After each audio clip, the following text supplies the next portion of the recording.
Let's do a quick recipe కొత్తిమీర నువ్వుల పచ్చడి. మిర్చి, టమాటో, ఆనియన్ని వాటర్ లేకుండా క్లీన్ చేసుకున్న తర్వాత కడాయిలో ఆయిల్ అండ్ క్లీన్ చేసుకున్న టమాటో, మిర్చి అండ్ ఆనియన్ వేసుకొని ఒక 5 minutes మగ్గించుకోవాలి. దాని తర్వాత కొన్ని వెల్లుల్లి రెబ్బలు అండ్ సాల్ట్ వేసుకొని ఇంకో 2 minutes ఉంచుకోవాలి. యాక్చువల్గా ఈ రెసిపీ ఫస్ట్ టైం చేస్తున్నా. రిషి వాళ్ళ నానమ్మ చిన్నప్పుడు చేసి పెట్టేదంట. సో రెసిపీ బాగుంటుంది, ఒకసారి ట్రై చేయ అన్నాడు. సో చేస్తున్నా. నెక్స్ట్ కొత్తిమీర అండ్ కొంచెం చింతపండు అండ్ వేయించుకున్న నువ్వులు వేసుకొని ఇంకో 2 minutes అలా ఫ్రై చేసుకోవాలి. ఇంకా స్టవ్ ఆఫ్ చేసుకొని 10 minutes చల్లార్చుకోవాలి. ఈ రెసిపీలో మెయిన్గా కొత్తిమీర అండ్ నువ్వులు ఇంపార్టెంట్.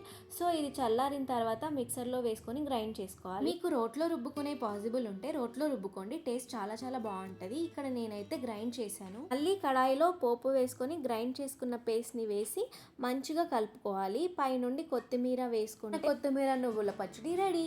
నేను పచ్చడికి కాంబినేషన్గా జీరా రైస్ చేశాను. వైట్ రైస్ కూడా చాలా బాగుంటుంది. బంగారం, కొత్తిమీర నువ్వుల పచ్చడి రెడీ.